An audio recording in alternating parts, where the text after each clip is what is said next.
Magandang hapon mga batchmates at classmates. Mula naman sa ibang kolehiyo ang ating featured guest ngayon sa Tatak segment. So sino siya?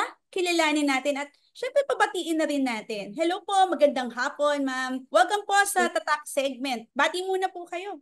Hello, good afternoon sa lahat ng nanonood or nakikinig ng Tatak segment nitong Galing UPLB. I am Josefa Angeli de Revilla from the Department of Industrial Engineering, College of Engineering and Agro-Industrial Technology of UPLB. Kaya nga po kayo na-featured dito sa ating segment ay isa po kayo sa na-recognize na Distinguished Alums of SEAT last year. Pwede po bang malaman kung ano po yung naging pakiramdam nyo nung na-recognize kayo? Actually, nung na-receive ko yung nomination and yung award, overall the experience, magandang experience siya. I value the experience. Primarily because I think the award just gives you the acknowledgement or ina-acknowledge yung mga nagawa mo not just for siguro the university but most especially sa department and sa SEAT. Saka, di ba ma'am, tama po, naging chair po kayo ng IE. Actually ngayon, oo. Hanggang Okay. ngayon po ba ma'am? Sorry. Ilang years na po kayong chair ng IE? Pa-third year na this year. Patapos na actually. Hanggang June yung pinaka-end nung aming appointment. Eto naman ma'am ngayon. Kasi nga 'di ba ang UPLB mas kilala talaga sa agriculture. Yun ang specialty ng UPLB. Ano po ba yung masasabi mong tatak UPLB ng isang industrial engineering graduate? What sets UPLB IE apart from other engineering graduates? So actually, medyo mahirap sagutin yung tanong na yan. Pero of course, we have to acknowledge that the university talaga very exemplary yung ating agriculture. So hindi naman natin yun talaga mapapantayan. Pero siguro yung masasabi ko for the BSIE graduates, most specifically, we just underwent the EQA. Yung EQA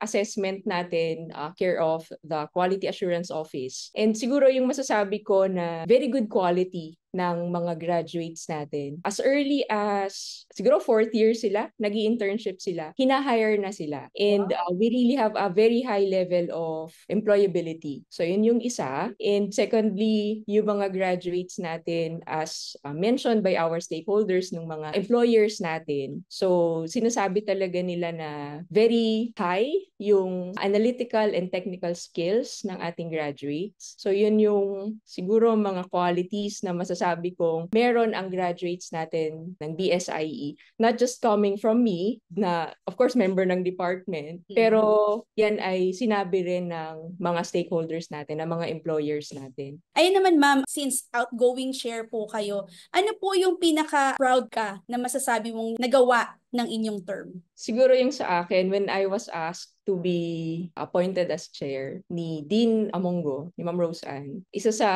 na-mention niya na gusto niyang maging accomplishment namin together would be the MSIE, graduate program ng MSIE dito sa atin. And as of now, of course, hindi ito lahat galing sa akin. Napakalaki ng mga tulong ng faculty namin, nila Sir Angelo, nila Ma'am Lizelle, nila Sir Dean, para magawa namin yung proposal. Currently, nasa ano na siya ma'am, AAC. So, endorsed na siya ng AAC, ng UP System. And we are hopeful that this coming academic year, 2024-2025, we will be able to offer yung ating MSIE. So yun siguro yung isa sa tingin ko during this 3 years na ako yung nandito, major accomplishment. Not just, of course, hindi lang ako, talaga yan, ng buong department. Kung babalikan natin, no, if you were given a chance na i-redo yung bachelor's degree niyo po, would you change your degree and the university that you attended? Siguro para masagot ko yan, I have to look at my present situation. Okay ba ako dun sa present situation that I'm in or I'm at? Actually, looking at kung nasan man yung career ko ngayon, I can really say that I'm very contented. Not just happy, contented ako dun sa career na meron ako, dun sa situation na nandun ako. Kasi I think I can give a very good work-life balance. So, kung i-redo ko yung bachelor's degree,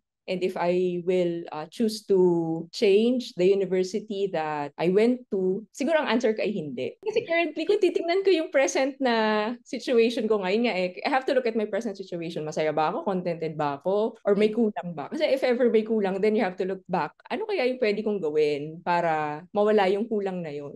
Pero currently, I can really say na I'm very contented. kung nasan ako. So, I'm Ayan. in a good place, kumbaga.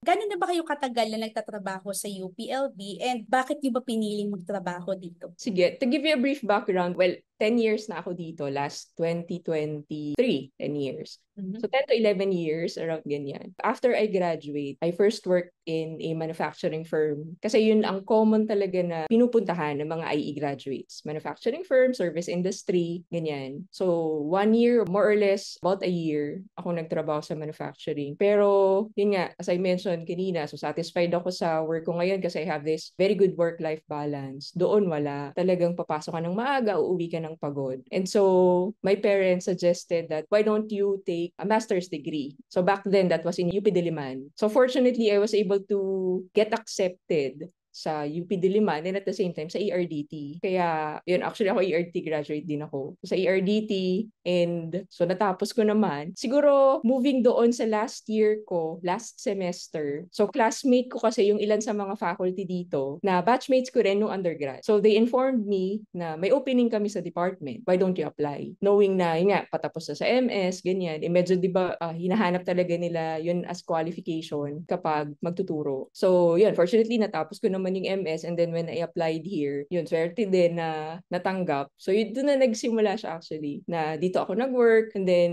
very important sa akin yung time na yun nga yung work-life balance. And so, na-feel ko dito na I can do that without feeling na napapabayaan ko yung work, na hindi ako nakakapag-perform ng maayos. To answer the question, more than 10 years actually, parang more than 10 or 11 years. Ngayon naman po, ma'am, paano po ba nakatulong yung mga learnings nyo sa SEAT nung undergrad kayo sa inyong naging career path? Siguro pwede ko siyang tingnan not just sa manner na yung mga subjects, mga technical skills. Of course, knowing SEAT, marami talaga tayong mga technical subjects. Tuturuan tayo na maging very critical, very analytical sa kung ano man yung magiging career path natin. Yun nga yung comment sa mga graduates natin. Pero siguro for me, more on time management. 5-year course tayo sa SEAT noon. During that time, my undergraduate days, varsity din kasi ako. So may training din kami. And then at the same time, may mga exams. 4, 3 yung exams in a day. So you really have to learn on how to properly manage your time. So siguro isa siya sa mga natutunan ko being an engineering student. How can you manage your time well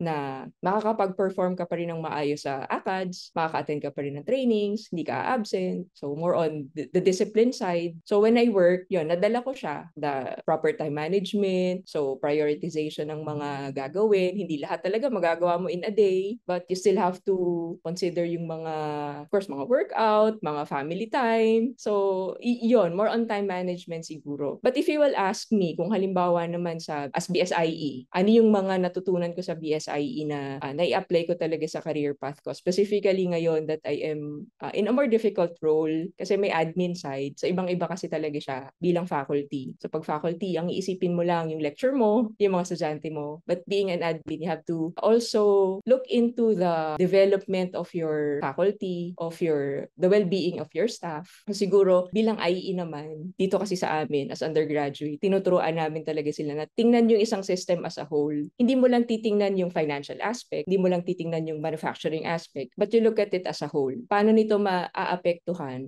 yung buong system? And so siguro, dahil nga IE naman tayo, so yun din yung natutunan ko on how to manage or to deal with everyone here and at the same time yung workload. So more on holistic thinking, systems thinking. Ano ba yung syempre, nai-invite ka na rin for sure sa iba't ibang gatherings kung saan hinihingan ka ng message or advice ng mga students. Ano yung madalas mong message na binibigay sa kanila? Siguro sa akin, pinaka-common, kung iisipin ko, minsan yung mga bata, lalo na yung mga bata, no, they get overwhelmed sa dami ng ginagawa. Lagi nilang iisipin, hindi ko ito magagawa, hindi ko ito matatapos kasi 3 yung exam ko. Or as a whole, paano ko isasabay ang gathering sa family? Paano ko isasabay itong workload ko sa pag-aaral? Mga ganyan. So I always tell them to take it one day at a time. Parang isang step lang. So tingnan mo muna, ano yung nasa harap mo ngayon? So small steps, pero wag kang titigil. Kasi the moment na tumigil ka, the moment na hindi ka mag-perform, doon na magsisimula yung tatamarin ka na, mawawalan ka na ng motivation, baka hindi mo na siya gawin at all. You always have to look at the goal. Ano yung goal? Ano yung goal mo? Of course, ang goal is matapos, makagraduate. Okay? So even if maraming ginagawa, you take it one day at a time. One step at a time. Small problem kung halimbawa ngayong araw na to, ang kaya mo lang isolve ay itong isang problem na to, kaya mo lang harapin ay itong isang problem na to, then yun lang. Pero at least masasabi mo na hindi ka tumigil. Never stop. Ayan, maraming salamat, ma'am. Very napakaganda po ng iniwan yung Thank message, and you. hopefully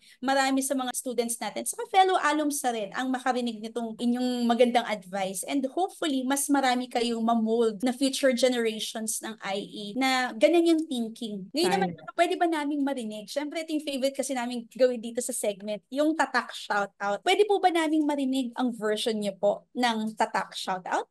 Ako si Josefa Angeli de Revilla, Certified Tatak UPLB.